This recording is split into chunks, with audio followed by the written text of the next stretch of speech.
welcome to Crawlspace. I'm Tim here today with Lance. Lance, how are you today? I'm doing fantastic today, Tim. Our guest really opened up this topic of what is notorious now, this unsolved pop culture murder that has gone down into generations at this point. And we go back in time a little bit here, and it feels like a nostalgic trip. And I appreciate that. And I want to say that we learned so much more in this interview about this topic because this guy has done so much work on it. And back in the day when it happened, we didn't have all of the resources that we have now to get the information. But Tim, I'm going on and on. People don't know what I'm talking about yet.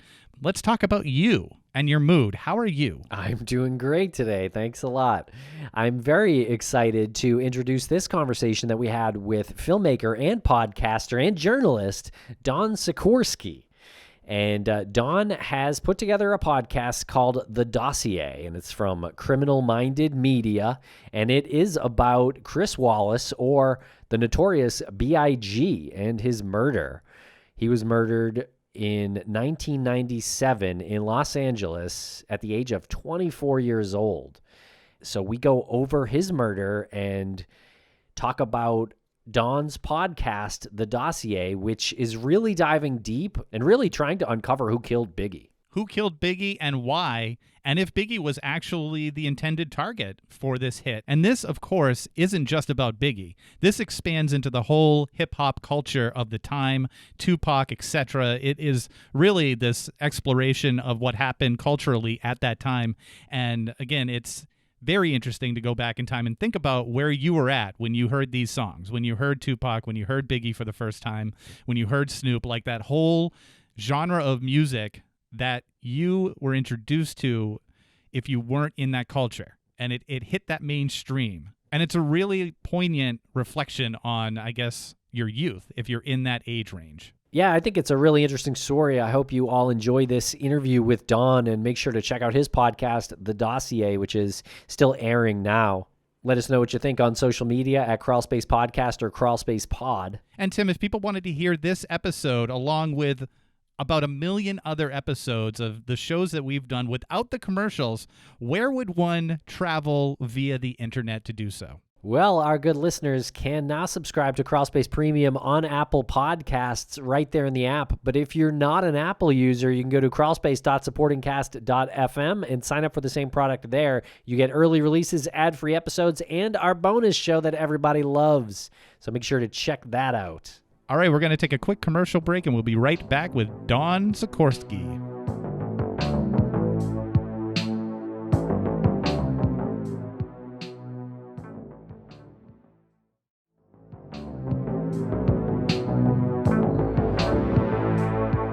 Welcome to the podcast, Don Sikorski. How are you today?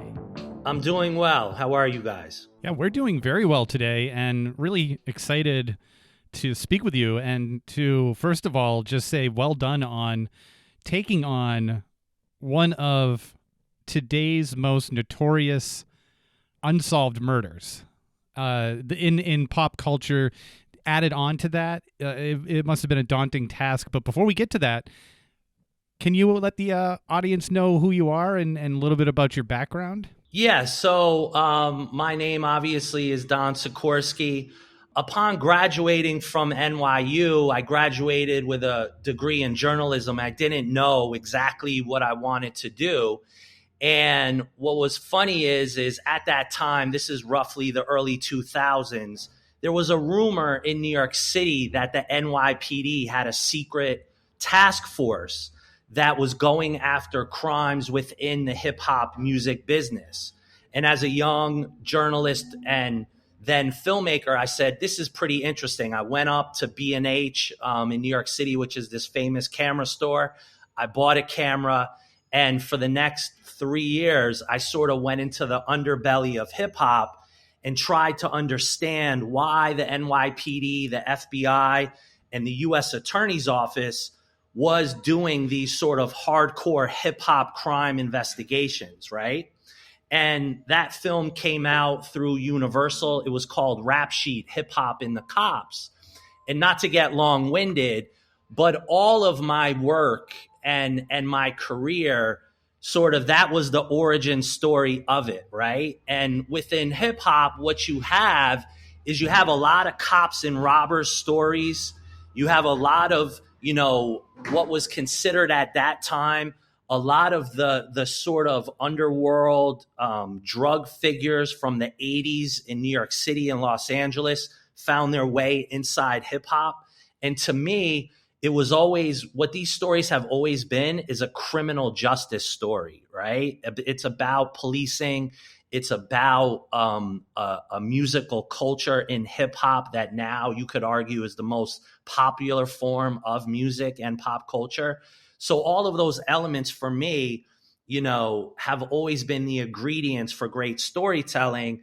And at that time, obviously, I sort of started to ingest all of the information around the murders of Biggie and Tupac, because if you have a secret unit that is looking at this, it begs the question, well, if they have this secret unit, why are literally in hip hop, I think their murder clearance rate is non-existent. You can go back to all of the murders that have transpired within hip hop, and they've only solved like 20% of them, right? With Tupac and Biggie being the biggest of them all. Yeah, absolutely. Wow, that's really interesting. So, okay, so you kind of ingrained yourself in the community, made this movie, and had a lot of information. And how did you get, I guess, FBI files?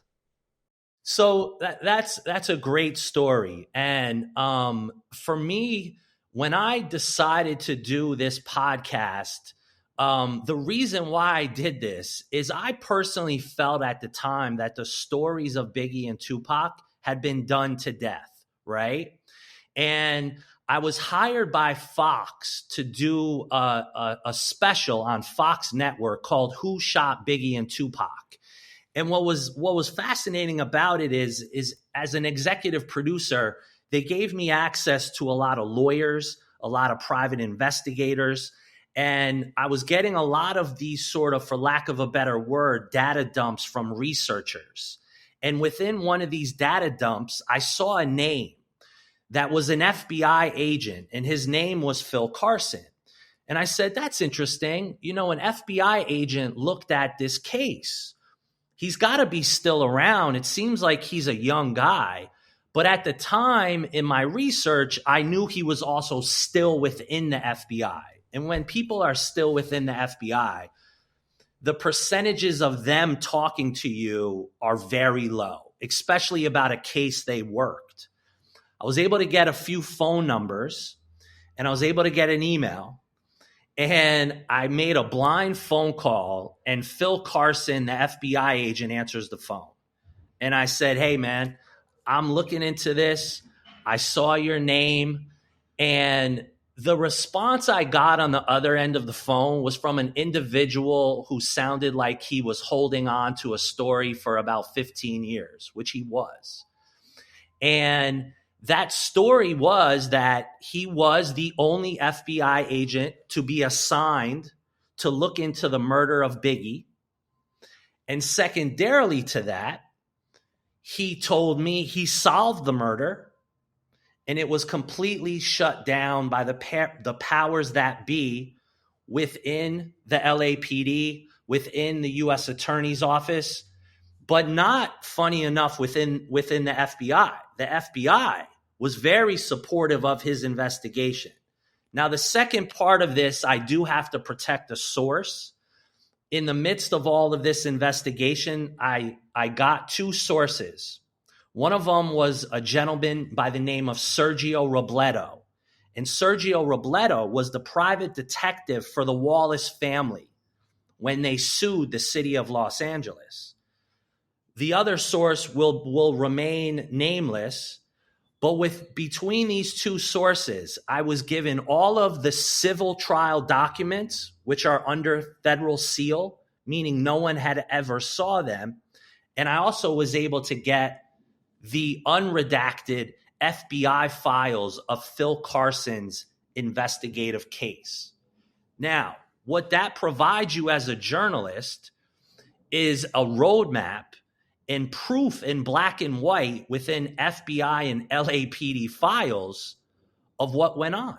It's not just a person telling you, hey, I solved this case, right? It's not a person telling you, because a lot of times what happens in law enforcement, these guys get disgruntled, right? They have an axe to grind. And for the first 6 months with Phil, I kind of was trying to figure out, man, what's this fucking guy's angle here, right? Is there something that is more than meets the eye? And cut to years later now, what I do know is Phil Carson might be one of the most forthright law enforcement officers I've ever worked with. And second to that, it was backed up by documented proof within these files and documents. So that's a home run. And so what I said as a filmmaker, as a journalist, as a TV producer now, I said, I don't want anyone to tell me how to tell this story. And I will say this, it's the only time in my career that I was allowed to write and produce something without somebody telling me, hey, Don, you got to change this. We got to fucking do this. We got to go talk to the lawyers about this. And the Dossier really is the story of Phil Carson. It's the story of a time within Los Angeles, within the Los Angeles police departments, that tells a story of about 15 years of a broken system, of a broken city, and a broken police department. And that's the story I really wanted to tell. I find it so remarkable that you're able to call Phil Carson and he immediately picks up and you're able to have this dialogue with him, and there's just something about the way he's speaking that tells you he needs to tell this story. What was it about you that he realized this is the guy that all of this pent-up info is going to be delivered to? You know, I don't know that, but I will tell you a funny anecdote is when I got him on the phone. Now, just think about how crazy I am in this moment. When I got him on the phone, he's an active FBI agent, and I recorded the call because I didn't think that maybe I would ever get him on the telephone again. And I wanted something, whatever he said, to be documented, right? Because he was finding a piece of this story that no one had. Everyone had gone through this story and almost picked it apart like a vulture. And, you know, for me, what I said to him is, I think it was two things. Is one, for some reason, he trusted me. And then the second is, I think he looked into my background and he saw the work that I had done. And I think he said, all right, this guy's track record looks pretty good. Let me give him a shot. Now, listen, that one phone call translated into hundreds of meetings with him, right? In person, at hotels, at his house, in parking lots. Like, this was not something, you know, that was like happened overnight. But he did get to a point where he trusted me to tell his story. And let's be honest about it. His story was going after very powerful people. You know, when you start talking about chiefs of police, when you start talking about U.S. attorneys, right? When you start talking about the infrastructure of the city of Los Angeles, this is pretty heavy stuff, right? This is stuff that even Sergio Robledo, who, you know, came out of South Bureau Homicide for the LAPD, right? Hired by the Wallace family. He even said to me at a certain point when I found Phil, he said, Don, you should really be careful. You know, you're kind of rustling trees and environments of some very powerful people. Now, coming from Sergio, who was this decorated LAPD homicide detective, you know, who had seen it all, had been around for Rodney King, had been around for some of the darkest days of the LAPD. Him saying that to me, I said, and I'll never forget where I was. I'm not from Los Angeles. I was in the Valley in LA at that time. And he said, you know, where are you staying? Do you look around when you go to the parking lot of the hotel you're at? Do you know, are you aware of, you know, who's around you? And I said, yeah, you know, I had done some stuff prior to that, you know, allowed me to understand if you go after powerful people, they could fuck with you, right? So I think in a long-winded way to answer your question, I gained Phil's trust and I gained Sergio's trust for them to see that I wanted to just tell the truth, right? And that's been the biggest casualty in this story, is just the truth for Miss Wallace and the Wallace family, and the truth that exists, like, as I like to say it, it's hiding in plain sight, which is the worst type of truth. Right. Wow. Really interesting stuff. I know we mentioned Los Angeles and sort of the little bit of the history of the culture of the LAPD at that time. But I'm curious about Notorious B.I.G's impact on the culture and on you to tell this story. Who is Chris Wallace to you, and what was like hearing Biggie's music like for you? Yeah, so my experience was very unique in a sense that I grew up playing basketball, and I played college basketball at NYU. And so when I go to NYU in my freshman year, 1994, New York City, that was the soundtrack really of my first, as a kid who grew up in Connecticut, moves to downtown, Greenwich Village, and everyone on the basketball team is listening to, his first album, Ready to Die. They're listening to Nas. They're listening to, Wu-Tang. They're listening to basically what is the golden era of hip hop at that time. And, for me also, is just walking the streets of New York. It was the soundtrack that you heard in cars, right? That you heard at the West 4th basketball playground, or you heard up at Rucker in Harlem. So the combination of me being in New York City as a young kid, right, who grew up sort of in Connecticut, about an hour and a half outside of, New York City, hadn't spent that much time. That was really my soundtrack of college, and that to me, that music and that era just brings me back to, your early college days, which, if you had fun, is sort of a defining time in your life. It was the time that I decided to become a journalist, Up until that point, I had no idea what I wanted to do. I was lucky to get into NYU. Basketball afforded me that experience, and I took advantage of it.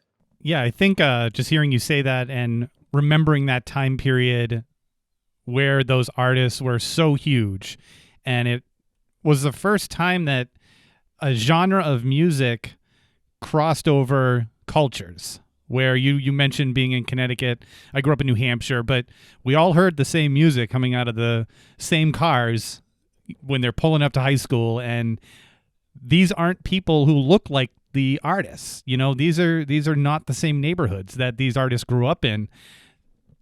I'm wondering, like, how much of that sunk in for you at the time, because personally it didn't really sink in for me at the time, but looking back on it, like, how influential it was, but that crossing into your culture, how did that feel? Well, I always tell this story, and again, a lot of times I get asked, like, why did you go and look at this stuff? And what I still don't know in a real way, but I will tell a story that I think defines it. Is growing up in Connecticut, when I was playing basketball, that's all I did, is I played basketball, right? So when I was with the basketball team, I had a station wagon, a Chevy Caprice that could hold like 12 people in it. And literally we would be the basketball team, and the kids would put in a Wu-Tang cassette. They would put in a Biggie cassette. They would put in what that music was, and being around them and playing basketball, sort of, I went into those neighborhoods. I went and played basketball in the places where, if I'm being honest, I was the sort of the only white kid, right? And then what's funny about it is when I went back to my neighborhood where I grew up with, which was like an immigrant community of like Italian kids and Greek kids, they're playing Rush and Led Zeppelin and classic rock. So that dichotomy for me, I always saw at a very young age because of my love of playing basketball, playing AAU. And I think it's had a defining effect, if you look at my career in terms of wanting to tell stories, not just the Biggie story, but stories that go into, policing, mass incarceration, police corruption, socioeconomic issues that affects all of these neighborhoods throughout America, and the dialogue that we keep having around this. That was a great answer to the question. It really puts a lot of things into perspective when you have the clear answer to some like vague question like that. So appreciate that. Yeah, it is. It's had me think about that a lot because of a lot of what I've done in my career. I've often thought about that. And the other piece of it I will tell you that I think is fascinating is I had another friend of mine who growing up had John Gotti posters on his wall, So I'm like listening to hip hop. He's obsessed with John Gotti and John Gotti's story, and his poster is in his, bedroom. So I think like the dichotomy of hip hop music and the John Gotti in my best friend's bedroom is boils down in a reductive way a lot of what I've been fascinated with in storytelling. And we'll be right back after a quick word from our sponsors. Thanks to our sponsors, and now we're back to the program. All right, well, I know in your podcast there is so much information, and I just want to sort of ask about the very beginning here. How was Chris Wallace murdered, where and when? So Chris Wallace is at a after party for Vibe magazine that he, funny enough, didn't really want to go. Sean Puffy Combs at the time, sort of dragged him there. At that party was a celebratory mood because his new album was coming out.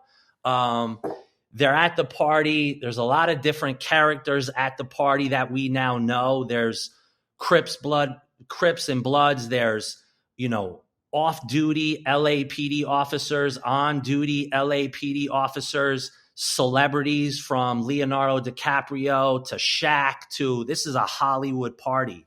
They come out of this party and they are in a caravan of cars. Puffy's in a car, Biggie is in a car, and they have a number of security people that are with them.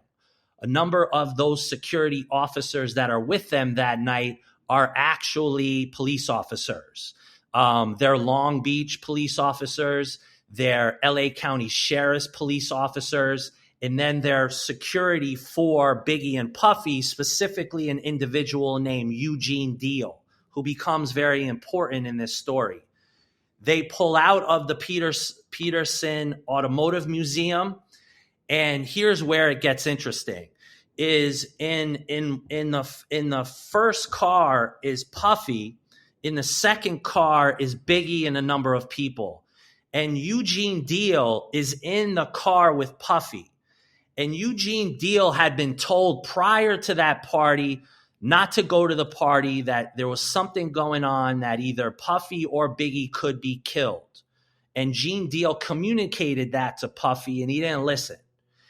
Puffy is in that vehicle, and Gene Deal tells the driver to run the red light, to not stop at that red light. And this becomes important later on. Biggie and his crew pull up and they stop at the red light. Parked to the left of them is the Chevy Impala. An arm reaches out and fires the shots that kill Biggie. He's taken to Cedars-Sinai. They try and revive him. But for lack of a better words, he, passes away at the hospital, or probably was dead before he got to the hospital. But that is the sort of rough summary of how he's shot and killed that night, with a lot of other backstory within it. As a journalist receiving unredacted files, you said you had unredacted files. How did that even become a possibility in this case? Well, here's the thing. There's always been certain files that have existed, and if I could break it down for you, I'll tell you the three, for lack of a better word, groups of files, right? The first batch of files, and Randall Sullivan, the journalist who's done incredible work on this story, he was given Russell Poole's files. And Russell Poole was the original LAPD robbery homicide detective, was spot on in what he was investigating, but was shut down by the LAPD. So Randall has those files. The Poole family have those files. I saw some of those files and used some of those for the dossier. The second tranche of files are what I like to call the Sergio Robledo, or more importantly, the Wallace family civil trial files. And what those files are was when the Wallace family sued the LAPD in the city of Los Angeles for wrongful death, they had discovery, and the LAPD had to give the Wallace family lawyers all of their internal files on the murder and homicide investigation, okay? And then lastly, you have what I like to call the FBI files and the Phil Carson investigative files, which shows from point A to point B who committed the murder, who covered it up, and why. And between these three tranches of documents, you can really tell a pretty incredible story, right? And for me, the most important files, I think, are the Wallace family files. And I'll tell you why. Is other than myself, the only people that are allowed to have those files are the city of Los Angeles and the Wallace family lawyers. It is illegal for me to have those files. Those files are under a federal seal by a federal judge in the federal court in Los Angeles. I don't have a problem saying that I have those documents because there's truth in those documents that's been ignored by the city of Los Angeles. So I would love for them to come after me and try and, charge me with having these documents. And then lastly is the Phil Carson files, which kind of just puts the icing on the top of the cake of what exactly happened. And the reason for that is, if you think about the FBI, this is our top investigative body in our country. The FBI can run financials with bank accounts. They can run wiretaps to listen to everyone. They can go into police departments, which they did in the LAPD, and demand investigative files. And they also can go to confidential sources, confidential informants, and procure information in a way that a lot of people can't, because it's the FBI. And if you lie to the FBI, you're going to go to jail, and people are scared of the FBI, right? So for me as a journalist, these files became immensely important in the blueprint of the dossier, because it wasn't just me saying these things. I'm referencing files that have file numbers that are there in black and white. Right. And just to clarify, why are you inviting them to come after you? Because you have the sealed files. Because I think, the city of Los Angeles, the LAPD, and the United States Attorney's Office within Los Angeles lied. They covered up, evidence that is blatant. They bullied people across the board, including Phil Carson. And I think at a certain point, you would want justice for the Wallace family, for the involvement of LAPD officers in the murder of Biggie. Can I back it up a little bit and just ask what's probably an obvious question? Sure. What was it about the murders that brought the FBI in the first place? Why didn't it just stay a Los Angeles or a regional thing? It's an interesting story, and one I think you'll be surprised about.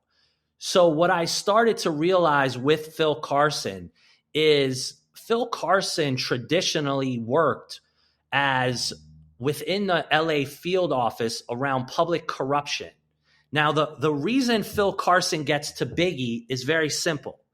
Is Phil Carson first is the FBI agent that looks into a police scandal called the Rampart police scandal.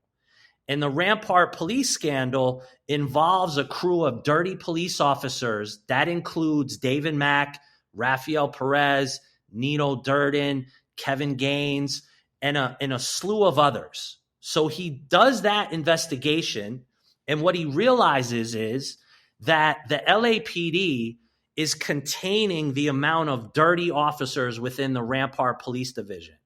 And he goes to his bosses and he goes to the LAPD and he says, what the fuck are you guys doing here? I have a list of dirty officers here and you're not allowing me to look into these guys. And he's shut down at that point, right? Now, on that list of officers is a guy by the name of Ruben Palomares, right? Now, what Ruben Palomares is doing is even more interesting than the murder of Biggie and Rampart. He's in bed with the Sinaloa drug cartel, and he's robbing drug stash houses across South Central Los Angeles and splitting the money in the drugs with an operative within the Sinaloa drug cartel. And Phil investigates that case, and he sees the same patterns and practices of the LAPD sort of, managing this wide swath of corruption without any sort of, for lack of a better word, consequences. And he's like, Jesus, this is unbelievable. He's at home after he has done both of those investigations, and he's watching a VH1 special. Phil Carson does not know hip hop. He does not know Biggie. He could give a shit about that. But he watches this VH1 special and he goes, I know what the fuck is going on here. This is all tied to Rampart. This is all tied to the dirty Rampart cops. And guess what? I'm the best possible person to go after this case because I just did these two investigations. He goes to his bosses, and in the FBI, it's kind of funny. It's like you're pitching a fucking story. He's like, come on, guys, let me do this. His bosses are like, go with God. Go ahead. And he opens this investigation. So if you really think about that, it's pretty staggering in that he wasn't this guy who was like, oh, fuck, this is like this celebrity case. I got to go after it, right?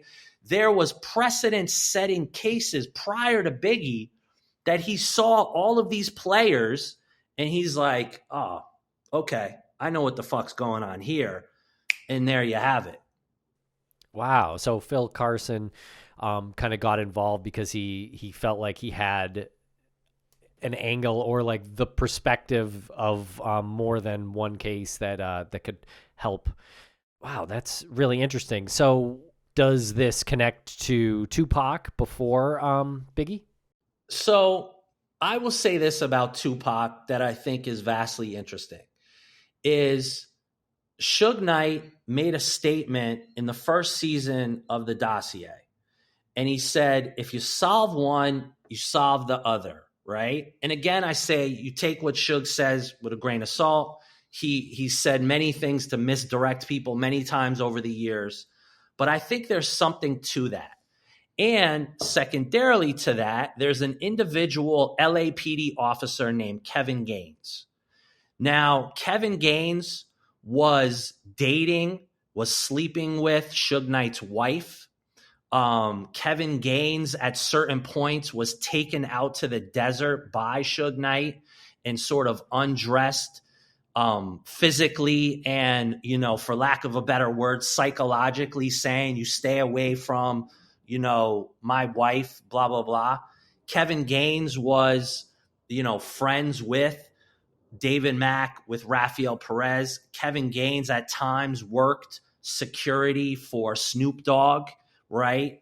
It is rumored that Kevin Gaines is the one who removed evidence. If you remember when Snoop Dogg went on trial for murder and evidence disappeared, Kevin Gaines is the one who removed that evidence. Now, lastly, to get to Tupac, Kevin Gaines was in Las Vegas on the night that Tupac was shot and killed. Now, I will say this. Suge has pretty much said Keefe D has nothing to do with the killing of Tupac. Orlando Anderson, who everyone thought was the trigger man, has nothing to do with the killing of Tupac or the shooting of me. Suge was there. He said this. You can go read it, listen to it, blah, blah, blah.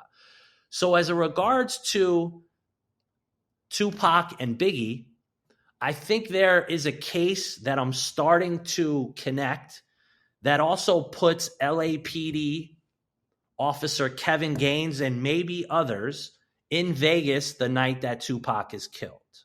Okay? And I'm not going to state it as a fact. I'm going to state it as it's something that, for me, having concentrated on the corruption of the LAPD and the Biggie investigation, that I'm starting to look into now. I'm now trying to get files on Kevin Gaines as best as I can and understand, is there a there? And I think, to me, that's the most interesting part of this quote unquote resurfacing of this Tupac, story that now has become, big in the media, right? Because Keefe D is going to go to trial. I think it's very convenient for the Las Vegas Police Department to put a bow on a case that has been a black eye to their department in that city for a very long time. And Keefe D is an easy target. So I'll leave it at that. And I think it'll continue. The story will continue to grow. As I said before, Suge Knight has started to do his own podcast and has started to talk about some of this stuff, which I find interesting at this particular time. So that's a story that I think will keep evolving and keep going on. Right. And is the story of Tupac and Keefe D getting indicted, is that all coincidental with the release of your podcast, The Dossier? It was completely, just by chance. As we started to put out season 2, that news broke, and having enough knowledge. And also there's a particular individual that's done a lot of work around the Tupac investigation, and he's a journalist named R.J. Bond. So what I decided to do in season 2 is we do have a set number of episodes devoted to, the continuation of the cover up of the LAPD, but we're doing some bonus episodes that kind of keeps track of this Tupac stuff from an angle of how are these two things connected. Let's explain to the audience some weird connections here early on that we're continuing to look into. Got to hand it to you for breaking it down like that so articulately, because it was a very dense case, right? It's got a lot of details here. So really appreciate you being so clear about all of those details. And I'm curious, has any other journalist, aside from yourself, gone this deep? Has any other journalist gone this deep in this? Well, I think there's a case to be made that Randall Sullivan, the work that he's done in 2 of his books, one being the book Labyrinth, which is basically Russell Poole's story. And then the follow-up to that, Randall Sullivan's going to kill me. It's basically the sequel to Labyrinth. And then, one of my dear friends, Brad Furman, directed a movie, and I produced a movie called City of Lies with Johnny Depp and Forrest Whitaker. And in the course of doing that movie with Johnny Depp, where Johnny Depp plays Russell Poole, Forrest Whitaker plays a journalist, Brad and myself were also able to sort of attain information, attain, knowledge, because when you do a big time Hollywood, film, people are apt to speak to you because they think there's a pot of gold at the end of the Hollywood rainbow, right? And that's another part of this story. As we're doing the dossier, we're sort of in production on City of Lies, and there was a lot of, and Sergio was a tech advisor on that Hollywood movie, and so Sergio's floating around and he's feeding us information, he's letting us watch, depositions and talking to us about all of this stuff. So this story, in a sense, the timing of it has been, in life sometimes you can't, timing is everything. And this all sort of came together at that moment. But as far as I would love, and I've encouraged or tried to like tell some young journalists like, hey, why don't you look into this stuff, right? Hey, why don't you like do some work the way I did? But Randall comes to mind. I might be missing some others, but that to me, Randall is the one who has done a tremendous amount of research and investigation, and he's very close with Perry Sanders, who Perry was the Wallace family lawyer, and so Perry was able to give Randall some information, if you will. And we'll be right back after a quick word from our sponsors. Thanks to our sponsors, and now we're back to the program. Wow, interesting stuff. Is Phil Carson still active FBI? No, so that was the part of the story is when I called him that original phone call, he said, your timing's impeccable. I'm about to retire in, 2 months, and then I'll talk to you. So Phil Carson never really talked to me while he was in the FBI. He's a very by the book agent. So once he retired is when we really sat down and started to talk about this stuff and start to get his full story, which is incredible. And it's taken me, a number of years now to realize one thing about Phil is there is not a thing that he has told me or said to me or gone on the record about that he can't prove. He's not someone that's hyperbolic. He's not somebody who is exaggerating anything. And the reason for that is he believes that this case will be reopened by the FBI and the U.S. attorney at a certain point. So he does not want to do anything to jeopardize that. Whatever information he releases or we release to the public, could be called on the mat in any proceeding legally or otherwise. Wow. Who wouldn't want the case reopened by the FBI? Well, I think the LAPD would not want the case reopened. What's interesting about reopening the case is I think there would have to be a mea culpa on behalf of not only the LAPD, but the city attorney at the time that this has gone on. And lastly, sort of the U.S. attorney's office, who could have brought Phil Carson's case, could have signed off in doing that case and didn't. I think the LAPD does not want this to come out. Ironically enough, within documents that I have and specific documents, the time of the cover-up and when this is going on, there's a name that is listed inside of these documents as some of the, for lack of a better word, LAPD upper management that knew about information that LAPD officers were involved in the murder, and that is the current chief of police's name in Michael Moore, the current chief of the LAPD. So his name are on these documents. So if you just want to think about that for a second, now he wasn't the chief of police at the time. He was kind of, I think, a lieutenant or down further on the totem pole, but he becomes chief of police. I'm not sure what year. And funny enough, his name is listed within those documents. It took me almost a year of going through those documents and looking at names, and I'm like, holy shit, like this Michael Moore's name is on these documents, which, funny enough and ironically enough makes sense in all of this, that his name is in there. But I just thought that in a twist of fate, that's pretty interesting, right? Because it takes you present day of someone who knew this information, and, all these people have not told the truth. That's wild. And what did you do to confirm that this is the same person? Because Michael Moore is kind of a common name.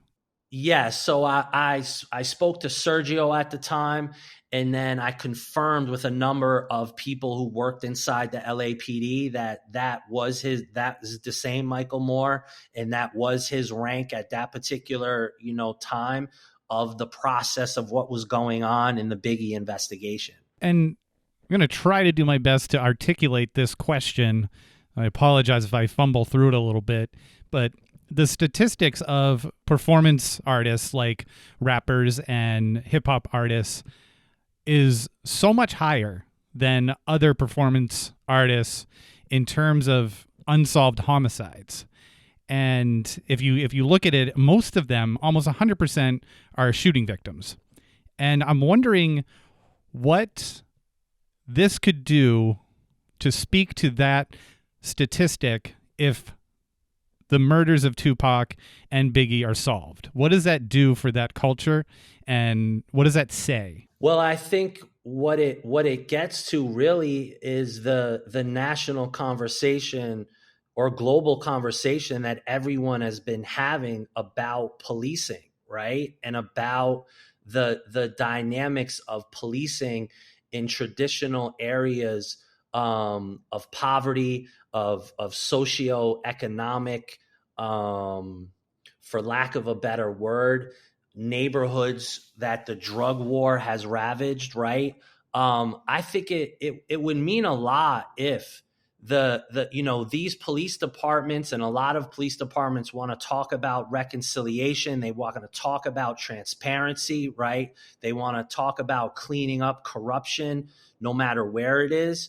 And I think that if the LAPD could come forward, and I think, funny enough, if you look at the dynamic of Las Vegas and why they came forward, I personally think is look at the dynamic of Las Vegas today versus Las Vegas of 20 years ago, right? Las Vegas of 20 years ago was still, for lack of a better word, probably an insular, at least by the powers that be, racist, city government, where now they have an NFL team. They want to bring the NBA into Vegas, right? They want to make Vegas this sort of global, place to go. And I think the people finally within the city and within the Las Vegas PD is like, we got to clean this off our books. Now, whether they're going about it the right way, I don't know. But I think it's very important if this murder or these murders to be solved, to define that no matter what corruption has gone on, that at a certain point, the truth will come to the forefront, right? And that's what it's about. And I think in this particular case, it's just always been staggering to me, the amount of evidence that exists that is in plain sight, that was ignored, that was pushed to the side, that was strategically sort of hidden, from the Wallace family. And so, to answer your question in a closing manner, this could mean a lot, and it could go a long way in repairing the relationship between some of these communities and some in an institution like the LAPD. And so I guess in your opinion, is there one trigger man? Is there several people responsible here? I don't want to spoil the your podcast or anything. No, that's fine. I mean, yes, there was one trigger man. He was a known hitman. He was, and his name is Amir Muhammad. The evidence points that Amir Muhammad was the trigger man. Amir Muhammad was best friends with LAPD David Mack. Him and David Mack had ran track at the University of Oregon. And it's pretty simple. There is a confidential informant who Phil interviewed, the LAPD interviewed, Sergio Robledo interviewed, that told the story of Amir Muhammad as being sort of a contract hitman that was hired and facilitated by Mack, possibly Rafael Perez, and leading back to Suge Knight. Now, what you have to understand about the murder of Biggie is Biggie was not supposed to be killed. Now, this goes back to the original story I told about what happens that night. The original target in that murder was Puffy, was Sean Combs. It was not Biggie. And because they ran that light, the car that stopped was the car with Big in it. If Puff stopped at that light, he would have been the target. He was the target. There's no, doubt about that. Phil investigated that and knew that for a fact. So Biggie was not the target of this shooting. It was really, Puff or Diddy or Love or whatever he's calling himself these days. That's who the target was. And what made him the target? Well, it was the ongoing back and forth between him and Suge Knight. It was the many series of sort of events that transpired. I would say you could really trace it back to the fact that Puffy had a specific security individual that was with him for most of his early career. His name was Wolf Jones, and Wolf actually killed Suge's best friend in Atlanta, and that was just one of the sort of spiraling effect of a series of violent incidents and back and forth. That was really as simple as that, two people, two young guys sort of warring against each other, and then different camps of guys connected to very heavy, street guys, very heavy gangsters, very heavy, in Suge's case, LAPD, off-duty rogue officers in the example of a David Mack, a Rafael Perez, a Kevin Gaines, a Nino Durden. These were all the guys that were floating around at that time working security at death row. So that was really the volatile mix that was going on at that time. Wow, this is incredible, Don. A ton of information, and I can't wait to see where your show, The Dossier, goes. Where can people listen to it? So the Dossier is available wherever you listen to podcasts, Spotify, Apple. If you want further information, you can go to www.criminalmindedmedia.com. And that's where we have various, going to do various data dumps of the documents and the evidence, and you can sort of track more information. But wherever you listen to podcasts, and now on YouTube. Awesome. Well, yeah, thanks for joining us. And if any of the listeners hadn't listened to the podcast yet and they hear your voice, highly recommend checking out the podcast, because it's a story, again, that has so many facets and details that you just don't get in the regular mainstream media. And honestly, I think the whole subject is super interesting and fascinating, but when you start a surface level dive into it, it becomes daunting really fast. So you managed to break it down in a really great way. Yeah, I appreciate that. And I do recognize that. I will say one final thing. It is weird, I think, for anyone finding this subject matter now, because if you are to do and go into the rabbit hole, there's so many lies and misdirections that have happened in a very strategic way by many people intentionally to point in the other direction. So for me, the Dossier was my way of going, this is the roadmap. Just listen to this. This is based on truth. It's based on documents, and it's based on fact, right?